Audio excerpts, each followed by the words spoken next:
Hello friends, NK online learning YouTube channel पर आप सभी का स्वागत है। मैं डॉक्टर वीरेंद्र संतानी आपको बेसिक इलेक्ट्रिकल इंजीनियरिंग के बारे में पढ़ाऊंगा। आइए देखते हैं। Next topic is series resonance. Next topic is series resonance. तो सीरीज रेजोनेंस का क्या मतलब होता है? रेजोनेंस कंडीशन में हम क्या बात करते हैं कि in the series resonance condition we are saying that the voltage across the inductor in series RLC circuit is exactly similar the voltage across the capacitor. Means what we have done in the series RLC case, that is it is resistor, inductor and capacitor which was connected in series across a single phase sinusoidal AC supply, that is Vs equal to Vm sin omega t, and we have termed that this is R, this is L and this is C. This is the voltage across resistor, this is voltage across inductor and this is the voltage across capacitor. तो हमने क्या बोला था कि इसमें जो voltage होता है V, that is equal to VR plus j VL minus VC, और the impedance of circuit is Z is equal to R plus j XL minus XC।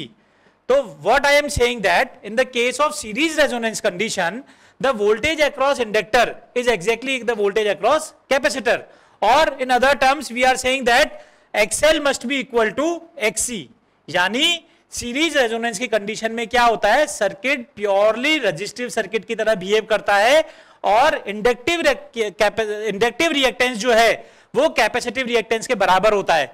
तो अगर इंडक्टिव रिएक्टेंस कैपेसिटिव रिएक्टेंस के बराबर हो गया तो मैं इसमें Z की वैल्यू अगर डाली तो Z इज इक्वल टू क्या बनेगा, Z is equal to R plus j XL minus XL ही हो जाएगा। That means Z will be क्या हो जाएगा, Z will be equal to R। Similarly voltage V जो है, वोल्टेज V क्या बनेगा, voltage V will be the VR। तो इससे हम रेजोनेंस कंडीशन की बात करते हैं, रेजोनेंस फ्रीक्वेंसी की बात करते हैं कि at the case of resonance XL equal to XC, यानी मैं क्या लिखूंगा, omega L equal to 1 upon omega C। That means इससे मैं क्या निकालूंगा, इससे मैं क्या बोलूंगा, omega square is equal to 1 upon LC। अगर मैं इससे फ्रीक्वेंसी f की वैल्यू बोलूं तो this will be f is equal to 1 upon 2 pi under root of LC, और रेजोनेंस फ्रीक्वेंसी में हम इसको रिप्रेजेंट करते हैं f0 से। Means f0 is termed as resonance frequency which can be given as 1 upon 2 pi root of LC। कैसे आया ये, हमने क्या किया, इंडक्टिव रिएक्टेंस को कैपेसिटिव रिएक्टेंस के बराबर किया। We know that XL equal to XC in the case of series resonance because the circuit behaves like as a pure resistance. ठीक, प्योर रेजिस्टेंस की तरह अगर बिहेव कर रहा है तो मैंने आपको बताया कि XL इक्वल टू XC बराबर हो गया तो Z क्या हो गया, R हो गया। मींस प्योरली रेजिस्टिव सर्किट की तरह बिहेव कर रहा है। तो इससे जो रेजोनेंस फ्रीक्वेंसी निकल के आई वो क्या निकल के आई, f equal to 1 upon 2 pi root of LC। तो देखिए अब इसमें कुछ ग्राफ्स है सीरीज रेजोनेंस के केस में, जिसमें कि x एक्सिस पे मैं केवल फ्रीक्वेंसी बना रहा हूं और इधर जो है खूब सारी टर्मिनोलॉजी को अपन बात कर लेते हैं, जिसमें सबसे पहला हम बात करते हैं फर्स्ट केस XL। तो XL क्या होता है, XL is equal to omega L, और ओमेगा L क्या होता है, 2 पाई FL। तो अगर मैं 2 पाई FL की बात करता हूं, यानी जो आपका फ्रीक्वेंसी है वो डायरेक्टली प्रोपोर्शनल टू XL। तो अगर इस एक्सिस पे F है तो XL क्या होगी, डायरेक्टली प्रोपोर्शनल, यानी this will be the graph of XL, that is inductive reactance. XL is directly proportional to frequency f, and that is the reason this is clearly a straight line passing through the origin in positive direction। ठीक है, positive direction में हमने इसको जो है, इसको graph को, Excel के ग्राफ को बना दिया। सेकंड, अगर मैं XC की बात करता हूं तो XC क्या होता है, 1 अपॉन ओमेगा C या 1 अपॉन 2 पाई FC। और जब हम इसके रिएक्टेंस की बात करते हैं हमेशा XC जो होता है यहां पर वो क्या होता है, माइनस में चलता है। ठीक है, तो माइनस में चलता है तो इसलिए जो प्लॉट आएगा वो माइनस की तरफ आएगा। तो जब फ्रीक्वेंसी 0 होगी तो XC क्या होगा, इनफाइनाइट, और जब फ्रीक्वेंसी इनफाइनाइट होगी तो XC क्या होगा, 0 और नेगेटिव डायरेक्शन में। तो प्लॉट कैसा बनेगा, देखिए ये प्लॉट कुछ इस तरह का बनेगा। This will be the XC, कि जब फ्रीक्वेंसी 0 है तो XC जो है वो क्या होगा, इनफाइनाइट, है ना, ये इस तरह से चलेगा। और जब फ्रीक्वेंसी इनफाइनाइट है तो XC कैसे चलेगा, ये बिल्कुल 0 की तरफ, 0 कभी नहीं होगा, ये ऐसे पैरेलल इसके चलता रहेगा। तो this will be the graph of XC। ठीक, इसको नीचे के डायरेक्शन में क्यों बनाया, बिकॉज XC हमेशा क्या होता है, हमेशा जो है रिएक्टेंस क्या होता है, इसमें माइनस करते हैं इसमें। तो सेकेंड हमारा आ गया XC। थर्ड, हमें क्या चीज ध्यान रखनी होती है सीरीज रेजोनेंस के केस में, जो नेट रिएक्टेंस होता है XL, X वो क्या होता है, XL माइनस XC, और वो नेट रिएक्टेंस क्या होता है, XL माइनस अगर XC है तो रेजोनेंस कंडीशन पे एक्सएल माइनस एक्सी की वैल्यू किसके बराबर हो जाएगी? 0 के बराबर हो जाएगी। एक्सएल माइनस एक्सी क्या हो जाएगा? 0 के बराबर हो जाएगा। तो शुरू में हमारा क्या चीज है? एक्सएल इस तरह से चीज वैल्यू हो रही है और एक्सी इस तरह से हो रहा है, और एट रेजोनेंस कंडीशन में क्या बोल रहा हूं? XL minus XC must be equal to 0। तो देखिए सीरीज रेजोनेंस के केस में हमने पहले एक्सएल का प्लॉट बनाया। एक्सएल में हमने क्या किया? Frequency versus XL. तो एक्सएल में मैंने आपको बताया कि it is proportional to frequency, तो बिल्कुल स्ट्रेट लाइन आ गई, और पॉजिटिव डायरेक्शन में होता है एक्सएल, इसलिए पॉजिटिव डायरेक्शन में बनाया। देन एक्सी जो था वाई एक्सिस पे, एक्सी क्या होता है? XC equal to 1/ω/c। तो एक्सी को हमने क्या बोला? XC is proportional to 1/f। तो जैसे जैसे फ्रीक्वेंसी को कम करेंगे या ज्यादा करेंगे, एक्सी क्या होगा? 0 की तरफ जाएगा। तो जब फ्रीक्वेंसी 0 है, जब फ्रीक्वेंसी 0 है तब आपका क्या बना? XC infinite. और जब फ्रीक्वेंसी इनफाइनाइट है तब एक्सी क्या है? 0। नेगेटिव डायरेक्शन में क्यों बनाया? क्योंकि हमेशा कैपेसिटिव रिएक्टेंस को यहाँ पे सब्सट्रैक्ट करते हैं, कैपेसिटेंस की वजह से जो हमारा इंपीडेंस आता है वो माइनस में जाता है, तो इसलिए इसको नेगेटिव साइड में बनाया। ठीक है, उसके बाद है इसी एक्सिस पे हम रेजिस्टेंस आर को बना देते हैं। रेजिस्टेंस आर जो होता है, resistance means the resistance of the circuit which is independent of the frequency. तो अगर इस एक्सिस पे फ्रीक्वेंसी है तो रेजिस्टेंस क्या होगा? देखिए रेजिस्टेंस जो है वो फ्रीक्वेंसी पे डिपेंड नहीं करता है, तो ये आपका रेजिस्टेंस का प्लॉट हो गया। Means it is perfectly A line which does not depends upon the frequency. चाहे फ्रीक्वेंसी कुछ भी हो, रेजिस्टेंस की वैल्यू जो है वो ये आर ही रहेगी। तो वाई एक्सिस पे हमने क्या क्या बना दिया? एक्सएल बना दिया, एक्सी बना दिया, आर बना दिया। अब टोटल इंपीडेंस जेड की बात करते हैं। टोटल इंपीडेंस जो जेड होता है सीरीज रेजोनेंस के केस में या सीरीज आरएलसी सर्किट के केस में, जेड इक्वल टू क्या होता है? R equal to j XL minus XC. अगर एक्सएल ज्यादा है एक्सी से, या फिर R minus j XC minus XL, अगर आपका क्या है? एक्सी ज्यादा है एक्सएल से। ये जो है आपका इंपीडेंस होता है सीरीज आरएलसी सर्किट में। ठीक, अगेन चाहे एक्सएल ज्यादा है एक्सी से, चाहे एक्सी ज्यादा है एक्सएल से, दोनों ही केस में क्या आ रहा है? इंपीडेंस में क्या आएगा कि रेजोनेंस पे बात करता हूं मैं, अगर ये एक्सएल इक्वल टू एक्सी है तो दोनों ही केस में क्या हो जाएगा? ये 0 हो जाएगा। यानी रेजोनेंस कंडीशन पे इंपीडेंस मिनिमम होगा, और वो जेड इंपीडेंस जो मिनिमम होगा वो क्या बनेगा? आर बनेगा। उससे पहले भी इंपीडेंस ज्यादा होगा और उसके बाद में भी इंपीडेंस ज्यादा होगा। तो इंपीडेंस का कैसे आता है? देखिए कि ये ऐसे आके और फिर ये ऐसे जाएगा। ठीक, कि ये रेजोनेंस कंडीशन है, ये रेजोनेंस कंडीशन है, means this is frequency F not at this particular frequency.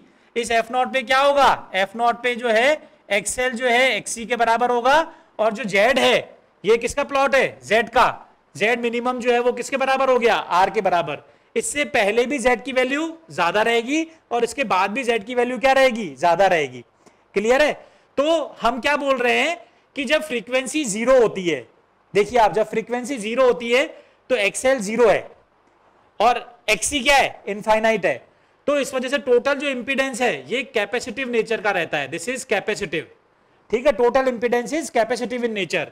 और फिर ये क्या, टोटल इंपीडेंस क्या हो रहा है? जैसे जैसे हम फ्रीक्वेंसी बढ़ा रहे हैं वैसे वैसे आपका इंपीडेंस क्या होता जा रहा है? कम होता जा रहा है। रेजोनेंस कंडीशन पे this impedance is minimum which is equal to R. और फिर इसके बाद क्या होता जाता है? यहाँ पे इंपीडेंस एक्सएल बढ़ता चला जाता है और एक्सी क्या होता जा रहा है? कम होता जा रहा है। तो ये जो अब इंपैक्ट आता है रेजोनेंट फ्रीक्वेंसी के बाद, सर्किट जो है वो इंडक्टिव सर्किट की तरह बिहेव करता है और अपना इंपीडेंस जो है वो टोटल इंडक्टिव इंपीडेंस हो जाता है। मींस इंडक्टेंस की वैल्यू ज्यादा हो जाती है as compare to capacitive reactance. तो शुरुआत में 0 से लेकर रेजोनेंट फ्रीक्वेंसी तक ये कैपेसिटिव नेचर का इंपीडेंस है और फिर इंडक्टिव नेचर का इंपीडेंस है। तो ये हो गया आपका इंपीडेंस जेड। अब करंट, इसी एक्सिस पे मैं करंट की बात और कर लेता हूं लास्ट। तो करंट क्या बनती है? I equal to V by Z, यानी इंपीडेंस का ठीक उल्टा। तो जिस टाइम पे इंपीडेंस मिनिमम है उस टाइम पे करंट क्या रहेगी? मैक्सिमम। और जिस टाइम पे दोनों जहां पर ये क्या है? इंपीडेंस मैक्सिमम है, तो उस टाइम पे क्या रहेगा? करंट 0। तो करंट का ग्राफ कैसे बन के आता है? ऐसे, ये 0 से यूं बढ़ के और फिर ये कम होके वापस 0 की तरफ ऐसे जाता हुआ। तो this will be the graph of current at resonance frequency. This current is at maximum position, that is at resonance current will be maximum. इससे पहले जब ये इंपीडेंस इनफाइनाइट था तब भी करंट 0, और फिर जब इंपीडेंस इनफाइनाइट होगा तब भी करंट क्या होती चली जाएगी? 0 की तरफ होती चली जाएगी। तो this is the story of series resonance. तो अगर सीरीज रेजोनेंस को हम कंक्लूड करने की बात करें तो मैंने क्या बताया आपको, टोटल इंपीडेंस जो होता है R plus J XL minus XC जो है, उसमें हमने क्या बोला, series resonance inductive reactance capacitive reactance के बराबर हो जाता है। इसीलिए टोटल इंपीडेंस जो है वो केवल रेजिस्टेंस के बराबर रहता है, mean circuit behaves like as a pure resistive circuit. इसीलिए वोल्टेज जो है टोटल वोल्टेज वी आर के बराबर हो जाता है। अगर हमने प्लॉट्स की बात करें एक्सएल, तो एक्सएल क्या होगा, जीरो फ्रीक्वेंसी पे XL is zero, infinite frequency पे एक्सएल विल इनफाइनाइट, और इसके बीच में this is straight line passing through the origin. Positive side में क्यों, क्योंकि हमेशा इंडक्टिव रिएक्टेंस जो होता है वो पॉजिटिव होता है, एक्सएल पॉजिटिव होता है, जबकि एक्ससी को हम क्या करते हैं, हमेशा सब्सट्रैक्टिव नेचर का होता है, इसलिए एक्ससी नेगेटिव साइड में है। जीरो फ्रीक्वेंसी पे एक्ससी is, because एक्ससी is 1/2 pi F, अगर एफ को जीरो करेंगे तो एक्ससी विल बी इनफाइनाइट, तो ये बिल्कुल इनफाइनाइट पे है, और जब फ्रीक्वेंसी इनफाइनाइट होगी तब एक्ससी विल बी जीरो, और नेगेटिव साइड में क्यों, बिकॉज सब्सट्रैक्टिव नेचर का होता है। तो ये एक्ससी की बात हो गई। ठीक, फिर हमने बात की रेजिस्टेंस की। रेजिस्टेंस क्या होता है, इंडिपेंडेंट ऑफ फ्रीक्वेंसी, तो इसीलिए बिल्कुल ये स्ट्रेट लाइन अपन ने बना दी, चाहे फ्रीक्वेंसी कुछ भी हो रेजिस्टेंस की वैल्यू सेम रहेगी। देन फ्रीक्वेंसी जीरो से लेके और जब तक रेजोनेंट फ्रीक्वेंसी रहती है तब तक हम क्या बोल रहे हैं, सर्किट का जो टोटल इंपीडेंस है वो कैपेसिटिव नेचर का रहता है। कैपेसिटिव नेचर का क्यों रहता है, क्योंकि यहाँ पे इंडक्टेंस की वजह से आपका जो रिएक्टेंस है वो जीरो है और कैपेसिटेंस की वजह से इनफाइनाइट है। ठीक, तो ये कम हो रहा है और ये बढ़ रहा है, तो यहां तक जो है वो टोटल जो इंपीडेंस है वो कैपेसिटिव नेचर का रहता है। यहां पर आके टोटल इंपीडेंस मिनिमम हो जाता है। टोटल इंपीडेंस मिनिमम क्यों होता है, बिकॉज हमने इंपीडेंस की बात करी कि जब एक्सएल माइनस एक्ससी है या एक्ससी माइनस एक्सएल है तो मिनिमम कब होगा, जब एक्सएल एक्ससी के बराबर होगा, अदरवाइज हमेशा इंपीडेंस क्या रहेगा, ज्यादा ही रहेगा। तो मिनिमम इंपीडेंस आर कहां पर होता है, रेजोनेंस फ्रीक्वेंसी पे। जीरो से लेकर रेजोनेंट फ्रीक्वेंसी तक कैपेसिटिव नेचर का मामला। कैपेसिटिव नेचर क्यों, क्योंकि इंडक्टिव रिएक्टेंस बढ़ रहा है और कैपेसिटिव रिएक्टेंस शुरुआत में इनफाइनाइट था, वो कम हो रहा है। ठीक, लेकिन रेजोनेंट फ्रीक्वेंसी के बाद एक्सएल तेजी से बढ़ रहा है और ये तेजी से जीरो की तरफ जा रहा है, तो हमारा जो टोटल रिएक्टेंस आएगा वो इंडक्टिव नेचर का आएगा, और वो भी किसकी तरफ जा रहा है, इनफाइनाइट की तरफ जा रहा है, in the direction of XL. तो ये हो गया हमारा इंपीडेंस।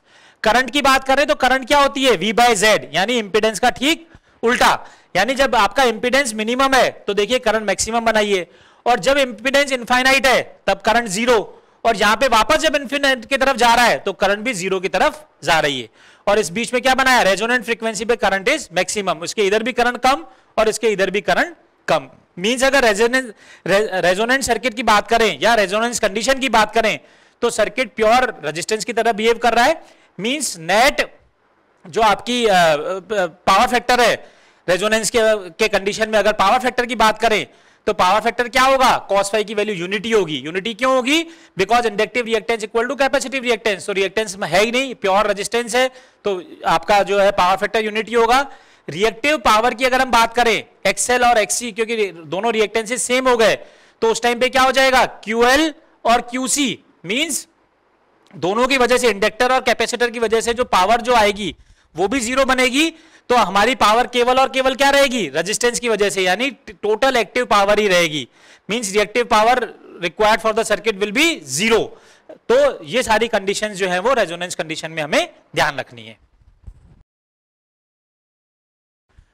तो देखिए अब नेक्स्ट न्यूमेरिकल हमारा, इन ए सर्किट एक कॉइल यानी रेजिस्टेंस एंड इंडक्टेंस होता है कॉइल में, तो ये resistance of 15 ohm and inductance of 0.05 henry. Coil का रेजिस्टेंस ये है और इंडक्टेंस अपने को ये गिवन है, is connected in parallel with a non inductive resistor of 20 ohm. Parallel में ये कॉइल है 20 ओम रजिस्टर के। तो देखिए कॉइल क्या हो गई कि ये रजिस्टर हो गया कॉइल का 15 ओम, इसका इंडक्टेंस हो गया 0.05 हेनरी, और इसके पैरेलल में नॉन इंडक्टिव रजिस्टर मींस मैंने यहाँ पे रेजिस्टेंस बना दिया 20 ओम का, ये आपके पैरेलल में कनेक्टेड है। Find the current in each branch, दोनों ब्रांचेस में करंट निकालनी है। Total current supplied and phase angle of combination कब, when a voltage of 200 volts and 50 hertz is applied across this. तो मैं फिर से बोल रहा हूं, in a circuit comma a coil of resistance 15 ohm and inductance 0.05 henry is connected in parallel with a non inductive resistor of 20 ओम। यानी ये coil है जिसमें ये रेजिस्टेंस गिवन है, ये आपको जो है इंडक्टेंस गिवन है, इसके पैरेलल में रेजिस्टेंस गिवन है 20 ओम का, ठीक। और हमें क्या करना है, हमें कैलकुलेट करनी है हर ब्रांच में करंट। तो मैंने इस ब्रांच में करंट I1 मान लिया और इस ब्रांच में करंट I2 मान लिया। तो पहला पार्ट मेरा क्या हो गया, find the current in each branch. तो मेरे को I1 और I2 की वैल्यू निकालनी है। तो I1 और I2 की वैल्यू निकालने के लिए देखिए मैं पहले क्या करता हूं कि I1 हमारी करंट क्या होगी, I1 will be equal to V upon Z। और वोल्टेज अपने को कितना गिवन है, 200 एंगल 0। तो Z अगर मैं निकालूं तो Z इक्वल टू क्या बनेगा वहां पे, R प्लस JX। तो Z की वैल्यू क्या बनेगी, 15 प्लस J, और X की जगह क्या बनेगा, 2 into pi into F, 50 into L, क्योंकि ये X क्या बनेगा फाइनली XL, और L कितना गिवन है 0.05। तो अगर मैं इसको सॉल्व करता हूं तो this Z will be equal to 15 plus, इसको सॉल्व करने पे ये निकल के आएगा J 15.708, J 15.708। ये तो हुआ रेक्टेंगुलर फॉर्म में, और पोलर फॉर्म में अगर इसको कन्वर्ट करेंगे तो this will B 21.72 and that angle will B 46.32 degree. तो ये आपका बन गया total impedance of this particular branch. तो अगर ये टोटल इसका ये बना तो I1 की वैल्यू क्या निकल के आएगी, देखिए I1 विल बी, ये पैरेलल में है तो वोल्टेज तो इन दोनों के में क्या लगा हुआ है 200, तो वोल्टेज आ जाएगा 200 एंगल 0, और इस वाली ब्रांच का इंपीडेंस क्या होगा जो हमने कैलकुलेट किया 21.72 एंगल 46.32। तो एंगल तो ये आ जाएगा माइनस का 46.32, कैसे आया, 0 माइनस ये चला जाएगा, और मैग्नीट्यूड क्या हो जाएगा 200 अपॉन 21.72 को अगर मैं कैलकुलेट करता हूं तो ये I1 की वैल्यू जो है ये निकल के आती है 9.2। तो this will B magnitude 9.2 and angle will be minus 46.32। तो ये तो हो गया हमारा current in branch first which was a coil of 15 ohm resistance in series with a 0.05 Henry inductor। Current I2 क्या हो जाएगा, करंट I2 हो जाएगा 200 एंगल 0, क्योंकि वोल्टेज तो इसके अक्रॉस भी सेम ही रहेगा, दोनों पैरेलल में वोल्टेज सेम होता है। तो 200 एंगल 0 और इंपीडेंस यहां पे क्या रहेगा 20 एंगल 0, 20 एंगल 0 क्योंकि 20 ओम का रेजिस्टेंस है, तो 20 एंगल 0। तो ये कितना हो गया, ये हो गया 10 एंगल 0। तो this will be the current I2। We have calculated that current in each branch. Current in each branch was I1 and I2. I1 was the current in this branch and I2 was the current in 20 ohm resistance branch. So we have calculated the current I1 and I2. Then second part is total current supplied. तो total current supplied क्या होगी, यहां से जो total current supply हो रही है I, वो क्या हो रही है I1 plus I2। तो total current I is equal to क्या हो जाएगा I1 plus I2, and we have already calculated I1 plus I2, that is I1 and I2, that is I1 is 9.2 angle minus का 46.32 plus I2 is 10 angle 0। अगर मैं इन दोनों को सम कर दूंगा, पोलर फॉर्म में आप इसको सम कर दीजिएगा, तो जो आंसर निकल के आएगा that is 17.655 and angle is minus 22.14 degree. So this is simple calculation done by the help of calculator, that is calci, but the basic concept is total current supplied is the summation of individual I1 plus I2, that is I is equal to I1 plus I2, and we have already calculated the value of I1 and I2, that I1 was 9.2 angle minus 46.32 and I2 was 10 angle 0।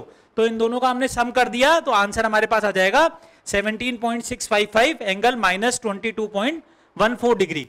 तो ये हमारा second part हो गया total current supplied. अब third है phase angle of the combination. तो देखिए phase angle क्या है, वोल्टेज में क्या चीज थी, वोल्टेज जो हमारा गिवन था वो था 200 एंगल 0, और टोटल करंट जो निकल के आई वो क्या निकल के आई 17.655 एंगल ऑफ माइनस 22.14 डिग्री। इसका मतलब क्या हो रहा है, करंट जो है वो लैग कर रही है, तो फेज एंगल कितना है, फेज एंगल इज माइनस 22.14, या मैं बोलूं 22.14 लैगिंग, एक ही बात है।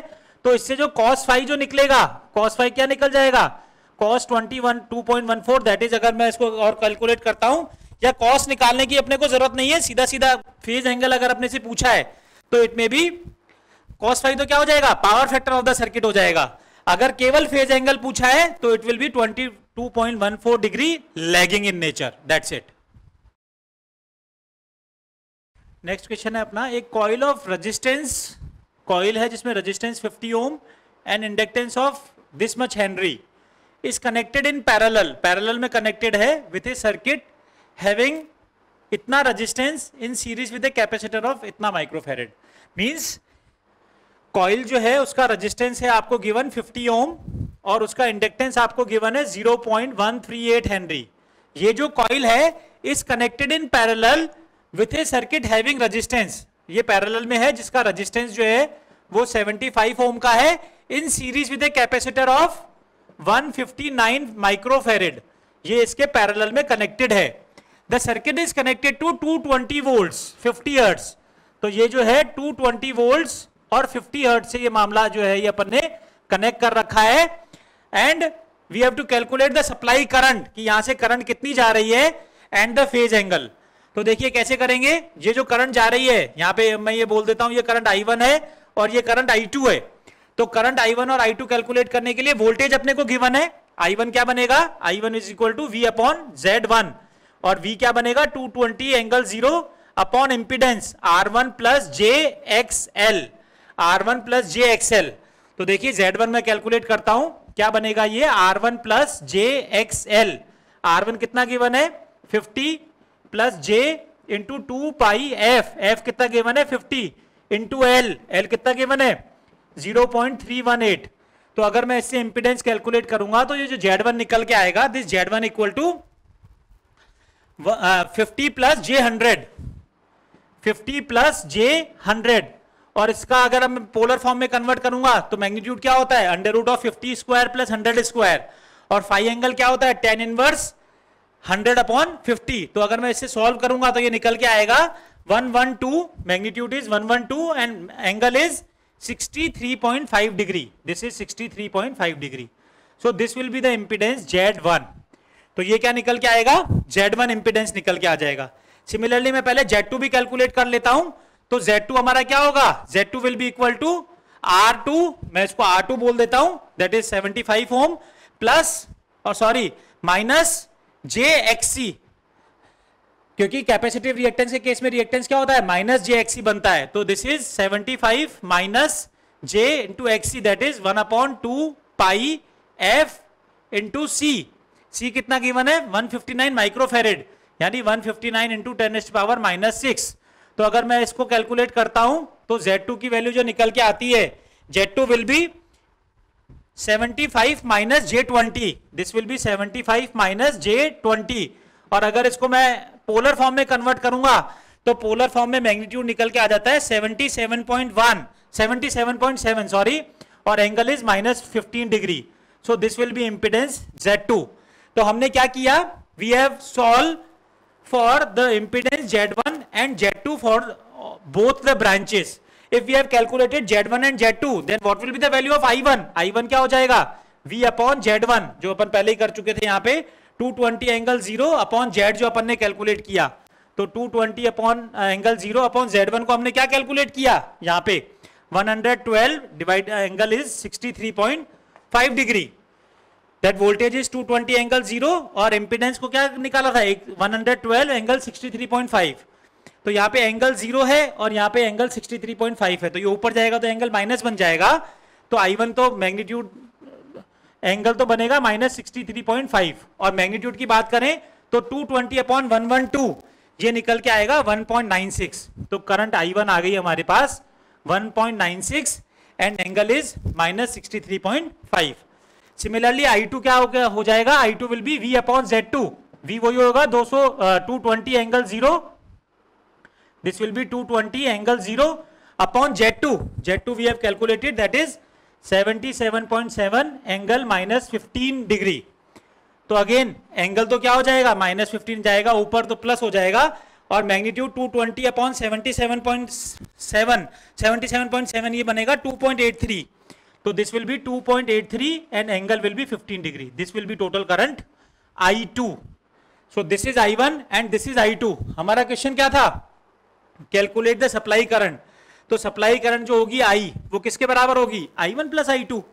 तो सप्लाई करंट क्या हो जाएगी हमारी, total current I will be I1 plus I2 and we have calculated both currents, that is I1 is क्या निकाला हमने 1.96 एंगल -63.5 डिग्री, प्लस I2 की वैल्यू हमने क्या निकाली 2.83 एंड एंगल इज 15 डिग्री। अगर हम इसको टोटल सॉल्व करते हैं तो we will get the value of current, total current supplied by the circuit is that is equal to 3.74 angle 3.74 angle क्या करेंगे, इन दोनों को ऐड कर देंगे, माइनस 16.5 प्लस का 15, तो ये निकल के आ जाएगा हमारे पास total angle will be minus 15.81 degree, minus 15.81 degree.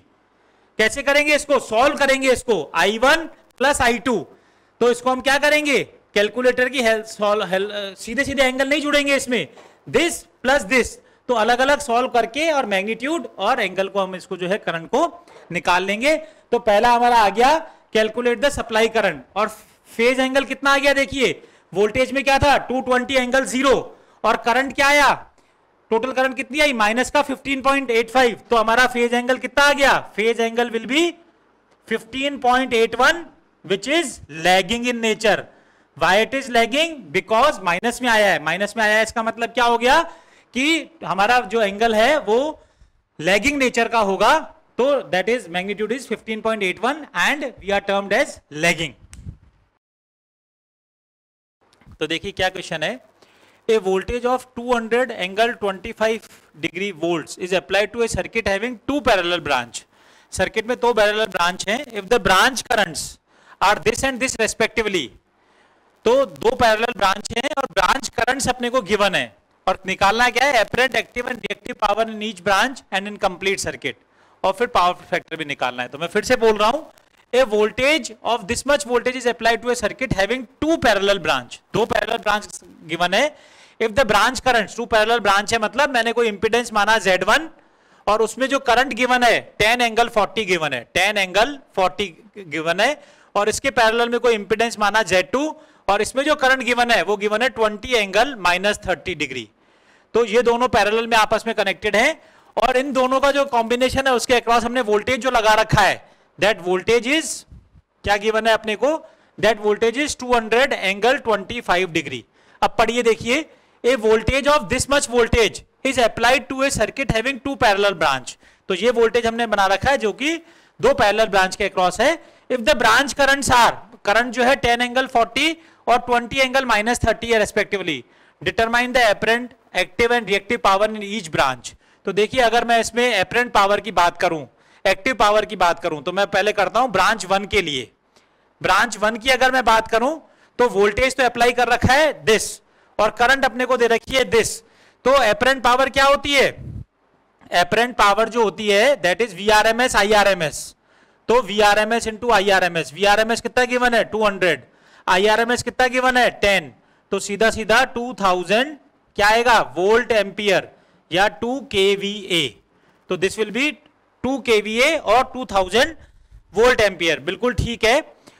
उसके बाद क्या आएगा एक्टिव पावर, एक्टिव पावर क्या होती है, active power is VRMS IRMS cos phi, तो VRMS तो कितना गिवन है 200, IRMS कितना गिवन है 10, और cos phi हमें पता नहीं है, तो cos phi के लिए हमें क्या गिवन है, वोल्टेज का भी एंगल गिवन है और करंट का भी एंगल गिवन है। तो देखिए वोल्टेज कितने एंगल पे है 25 डिग्री पे, मैं यही बना लेता हूं। मैंने सपोज कोई भी रेफरेंस लाइन बनाई, किसी के रेस्पेक्ट में वोल्टेज को 25 डिग्री पे लेना है, तो वोल्टेज को मैंने ये वोल्टेज बोला और ये वाला एंगल जो हो गया वो कितना हो गया 25 डिग्री, ठीक है, पॉजिटिव है, यानी जो भी मैंने रेफरेंस था वो लैग कर रहा है, वोल्टेज आगे है। फिर करंट कितने एंगल पे है उसके रेस्पेक्ट में 40 डिग्री पे, अगर करंट 40 डिग्री पे है इसका मतलब ये करंट का जो ये एंगल है ये टोटल कितना है 40 degree, that total angle is 40।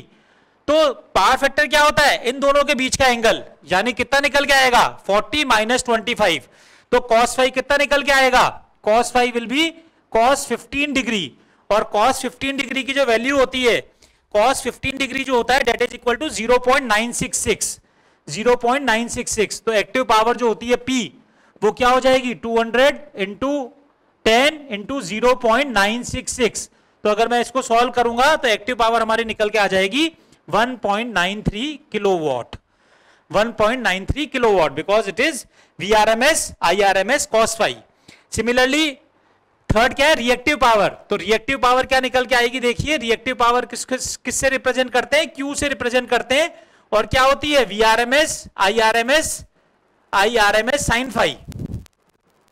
तो VRMS कितना गिवन है 200, IRMS कितना गिवन है 10, और sin phi का मतलब यहां पे अब क्या आ जाएगा, साइन ऑफ कितना एंगल निकाला था हमने 15 डिग्री, तो साइन ऑफ 15 डिग्री। तो अगर मैं इसको सॉल्व करूंगा तो Q की वैल्यू निकल के आ जाएगी VRMS IRMS sin 15 डिग्री से 518 VAR, दैट इज 518 VAR। तो हमारा पहला पार्ट हो गया determine the apparent active and reactive power in each branch. तो अभी हमने कौन सी ब्रांच के लिए किया है, फर्स्ट ब्रांच के लिए, which is impedance of Z1 and the current magnitude was 10 angle 40। Similarly case we have to do with second branch. Second branch में क्या गिवन है, देखिए सेकंड ब्रांच में क्या गिवन है 20 एंगल -30 आपको करंट गिवन है। तो अगर एपरेंट पावर की बात करते हैं, यहां सॉल्व कर रहा हूं सेकंड ब्रांच के लिए, एपरेंट पावर की बात करते हैं, ठीक, और ये मैं किसके लिए कर रहा हूं, सेकंड वाली ब्रांच के लिए, सेकंड ब्रांच के लिए, जिसमें कि अपने को इंपीडेंस Z2 और करंट ये गिवन है। तो एपरेंट पावर क्या होगी, VRMS इंटू IRMS। VRMS कितना गिवन है 200, IRMS कितना गिवन है 20, तो ये कितना हो जाएगा 200 मल्टीप्लाइड बाय 20, यानी 4000 VA या 4 kVA। तो ये तो हो गई एपरेंट पावर। उसके बाद अगर मैं एक्टिव पावर की बात करता हूं, तो एक्टिव पावर क्या होती है इस केस में, VRMS IRMS cos phi। तो VRMS तो सेम वही 200, IRMS सेम 20 और cos phi। अब cos phi के लिए वही, कोई भी चीज मैंने रेफरेंस ली उसके रेस्पेक्ट में वोल्टेज कितने एंगल पे है 25 डिग्री पे, तो ये वोल्टेज तो बना दिया ये, और ये उसको बना दिया 25 डिग्री पे। करंट कितने डिग्री पे है -30 डिग्री, यानी करंट माइनस में है 30 डिग्री, तो -30 डिग्री का मतलब यहाँ नीचे की तरफ, और ये हो गया करंट, और ये वाला एंगल हो गया 30 degree.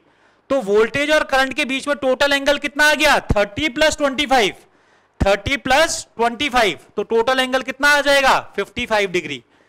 Total angle will be, the angle between voltage and current will B 25 + 30, that is total is 55 degree.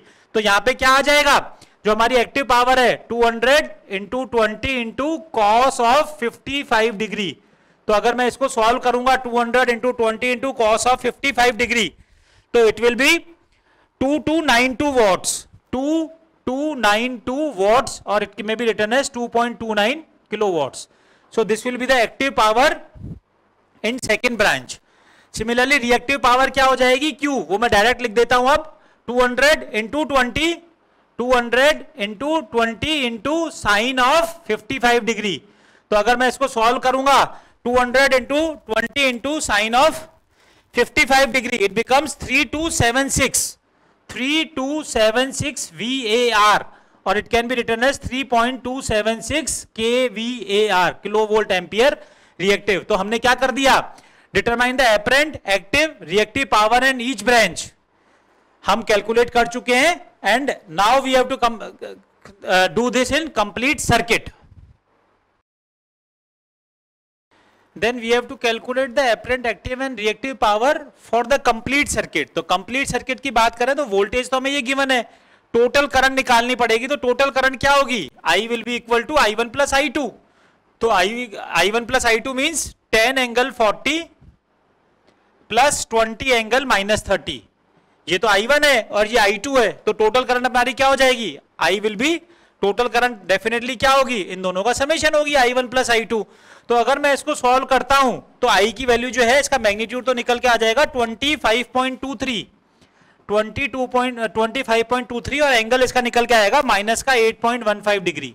इसको हम कैलकुलेटर से आप प्लीज सॉल्व कर दीजिएगा, तो मैग्नीट्यूड ये आ जाएगा और एंगल ये आ जाएगा। तो देखिए अगेन, एक्टिव रिएक्टिव और एपरेंट पावर निकालने के लिए अपने को क्या करना पड़ेगा, एपरेंट पावर तो क्या हो जाएगी, एपरेंट पावर तो क्या होगी, सीधी सीधी VRMS IRMS। ठीक है, मैं फॉर्मूला नहीं लिख रहा बार बार। VRMS कितना गिवन है 200 और IRMS कितना निकाल दिया 25.23, तो 200 × 25.23, तो this becomes 5046, this is 5046 VA, या इसी को हम लिख सकते हैं 5.046 kVA। Then active power, active power के लिए मैं इसको यहां लिख देता हूं, एक्टिव पावर क्या होगी, P = VRMS IRMS cos phi। तो VRMS क्लियर है, कितना है 200 है, IRMS कितना है 25.23 और cos फाई अभी अपन कैलकुलेट कर लेते हैं कि टोटल सर्किट के लिए cos फाई क्या होगा। तो देखिए वही रेफरेंस, अगर मैंने कोई रेफरेंस ले लिया इसके रेस्पेक्ट में, वोल्टेज कितने डिग्री पे था, वोल्टेज 25 डिग्री पे, और करंट कितने डिग्री पे निकल के आया, -8.15, -8.15 यानी यहाँ नीचे की तरफ आएगा माइनस में, और ये दिस इज 8.15। तो टोटल करंट एंगल कितना निकल के आ जाएगा, 25 प्लस 8.15 दैट इज 33.15 डिग्री। तो ये वैल्यू जो है फाई की जगह डालेंगे तो ये it becomes 200 multiplied by 25.23 into cos of 33.15 degree. तो अगर मैं इसको सॉल्व करता हूं तो P की वैल्यू जो निकल के आएगी that is 4.24 kilowatt, 4.24 kilowatt. This is the total active power for the combined circuit. Similarly reactive power क्या हो जाएगी, same Vrms that is 200, Irms that is 25.23 into sine of 33.15। तो अगर मैं इसको सॉल्व करूंगा तो Q की वैल्यू जो निकल के आ जाएगी कैलकुलेशन से 2.76 kVAR, 2.76 kVAR। तो we have calculated all apparent active and reactive power in the individual circuit, individual branch as well as complete circuit, and we have also calculate the combined power factor. तो combined power factor के लिए देखिए voltage क्या given था 25 पे, current जो आया वो -8.15, तो पावर फैक्टर क्या निकल के आएगा, cos ऑफ 33.15 डिग्री। तो cos ऑफ 33.15 अगर हम कैलकुलेट करते हैं तो ये निकल के आएगा 0.84। This will be 0.84, this will be the power factor for the combined circuit. तो the question given is the circuit consist of following in parallel. क्या क्या चीजें पैरेलल में गिवन है, ए रजिस्टर ऑफ 500 ओम, तो पहले तो 500 ओम का रजिस्टेंस कनेक्ट कर दिया। Then an inductance of 2 henry, एक इंडक्टेंस है जो कि 2 हेनरी का इंडक्टेंस है। Then a capacitor of 10 microfarad, एक कैपेसिटर है जो कि 10 माइक्रोफेरेड का है। All 3 are connected in parallel. क्या किया है, a source voltage of 200 volts 50 hertz is applied. तो इन तीनों के पैरेलल कॉम्बिनेशन में जो वोल्टेज अप्लाई किया है दैट इज 200 वोल्ट्स 50 हर्ट्ज का हमने वोल्टेज सोर्स अप्लाई किया है। And what we have to calculate, determine the total current drawn from the supply, कि टोटल करंट क्या जाएगी सप्लाई से, ठीक। And then rest things are there, complex power, active power, reactive power and power factor. तो सबसे पहले current की बात करते हैं। When all 3 elements are connected in parallel is across this voltage source, तो I क्या निकल के आएगा, देखिए I will be equal to V upon Z, और V कितना है 200 एंगल 0 अपॉन इंपीडेंस Z, और इंपीडेंस Z क्या है, तीनों का पैरेलल कॉम्बिनेशन। तो देखिए तीनों का अगर पैरेलल कॉम्बिनेशन की बात करें तो ये तो 500 ओम की बने सीधे सीधे। यहाँ पे एक्सएल कैलकुलेट करते हैं, एक्सएल क्या निकल के आएगा, XL will be equal to omega L. तो ओमेगा एल क्या बनेगा, that is equal to 2 pi F L, और ये बनेगा 2 पाई, एफ की वैल्यू कितनी गिवन है, एफ की वैल्यू 50 हर्ट्ज और एल की वैल्यू 2 हेनरी, तो दिस विल 50 इंटू 2। तो अगर मैं इसको सॉल्व करता हूं तो एक्सएल की वैल्यू निकल के आती है 628 ohm, this will be 628 ohm, this will be XL. Similarly XC क्या निकल के आएगा, XC will be equal to 1 upon omega C, that means 1 upon 2 pi, F की वैल्यू 50 और C capacitor 10 microfarad means 10 into 10⁻⁻⁶।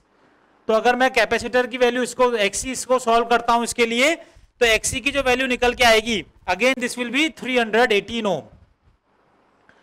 तो रेजिस्टेंस हमारे पास है 500 ओम का, इंडक्टिव रिएक्टेंस 628 ओम और capacitive reactance 318 ohm. All 3 are in connected in parallel, तो total जो equivalent impedance जो निकलेगा 1 upon Z will be equal to 1 upon Z1 plus 1 upon Z2 plus 1 upon Z3। तो इसको हम कैसे लिख सकते हैं, 1 upon Z is equal to 1 upon Z1। Z1 कितना है 500 एंगल 0, इसको कैसे लिखेंगे 500 angle 0 degree, plus 1 upon Z2, इसको कैसे लिखेंगे 628 एंगल ऑफ 90 डिग्री, और XC को कैसे लिखेंगे 1 अपॉन 318 एंगल ऑफ -90 डिग्री। तो 1 upon Z is equal to 1 upon Z1 plus 1 upon Z2 plus 1 upon Z3। और देखिए यहाँ पे मुझे क्या चाहिए टोटल करंट के लिए, I के लिए मुझे 1 अपॉन Z ही चाहिए, V अपने को गिवन है। तो अगर मैं इसको सॉल्व करूंगा 1 अपॉन Z को, तो 1 upon Z is equal to this plus this plus this. तो अगर मैं इसको सॉल्व करता हूं तो इसकी वैल्यू जो निकल के आती है कैलकुलेशन से वो निकल के आएगी 0.0025 एंगल ऑफ 36.86 डिग्री। ये कैलकुलेशन आप प्लीज कर लीजिएगा। 1 upon Z is equal to this will be 0.0025 angle 36.86।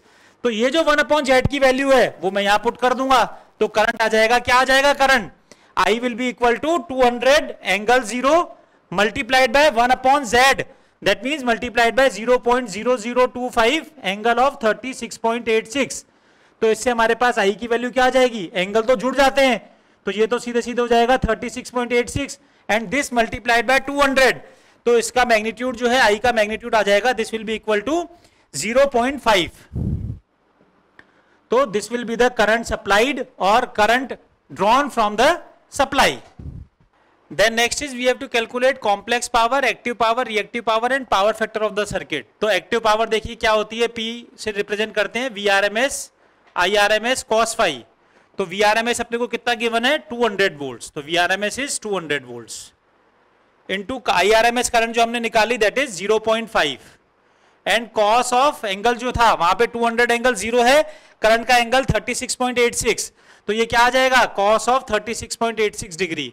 तो अगर अपन इसको कैलकुलेट करते हैं तो P की वैल्यू हमारे पास निकल के आ जाएगी 80 वॉट्स। तो this active power will be 80 watts. Similarly reactive power Q will be given as VRMS IRMS sin phi। तो same 200 into 0.5 into sine of 36.86। तो अगर मैं इसको सॉल्व करूंगा तो it will be that reactive power will be 60 VAR, that is 60 VAR volt ampere reactive. तो अगर total power की बात करेंगे S that is equal to VRMS into IRMS that is 200 multiplied by 0.5 that is 100 volts ampere. तो this is total power और complex power.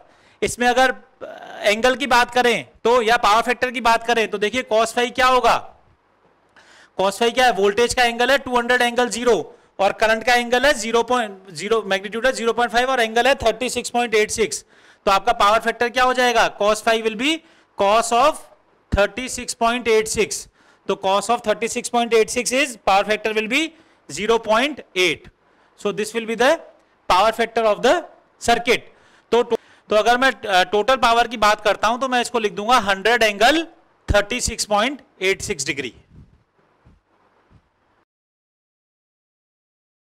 तो देखिए क्या क्वेश्चन है, a series RL circuit has resistance and reactance of 15 ohm and 10 ohm respectively.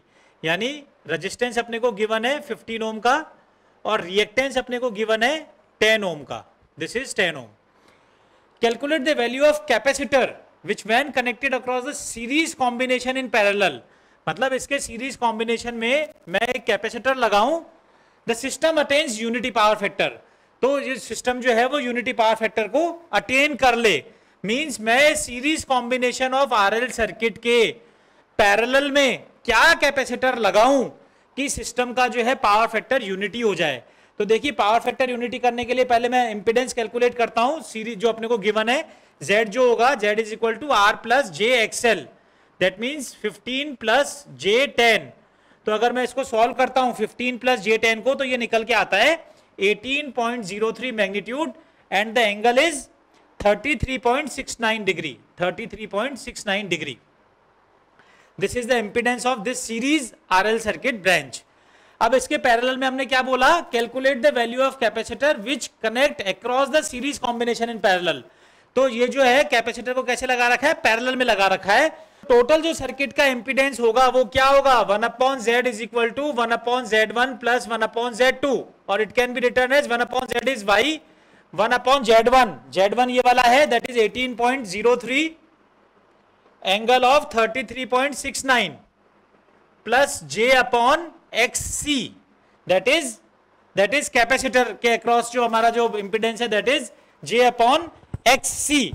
तो इसको हम कैसे लिखेंगे, y इज इक्वल टू, अगर मैं इसको सॉल्व करता हूं तो ये निकल के आता है 0.00546 angle of -33.69 plus J upon XC। मैं इसको सॉल्व करता हूं तो इससे y की वैल्यू जो निकल के आएगी, अगर मैं इसको सॉल्व करता हूं तो it becomes 0.046 minus j 0.0307 plus j upon XC. तो ये आपका टोटल जो है एडमिटेंस निकल के आ रहा है। अब यूनिटी पावर फैक्टर के लिए मुझे क्या करना पड़ेगा? For unity power factor this imaginary term should must be equal to 0। तो फॉर, इसमें यही इंपॉर्टेंट है, for unity power factor because we have to consider the overall power factor must be unity. तो for unity power factor imaginary term क्या होनी चाहिए? 0 होनी चाहिए। इमेजिनरी टर्म मस्ट बी 0, क्योंकि इमेजिनरी टर्म अगर 0 होगी तो tan इनवर्स 0 अपॉन दैट, तो वो 0 बन जाएगा और आपका पावर फैक्टर क्या बन के निकल के आ जाएगा? यूनिटी बन के आ जाएगा। Means minus J 0.0307 plus J upon XC must be equal to 0। तो यूनिटी पावर फैक्टर के लिए हम बात कर रहे थे इमेजिनरी पार्ट 0 होना चाहिए, यानी minus of 0.0307 plus 1 upon XC must be equal to 0। तो अगर मैं इससे एक्सी को सॉल्व करूंगा तो दैट एक्सी विल बी 32.506 निकल के आएगा XC, that is capacitive reactance. और ये किसके बराबर होता है? 1 upon 2 pi F C is equal to 32.506 means 1 upon 2 पाई।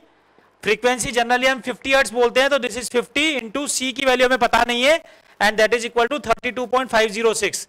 तो इससे कैपेसिटर की जो वैल्यू निकल के आएगी that will be 97.9 microfarad. Means इतने माइक्रोफैरेड का कैपेसिटर अगर मैं series combination of RL circuit के पैरेलल में लगा दूंगा तो सर्किट का power factor unity power factor हो जाएगा। तो this will be the answer.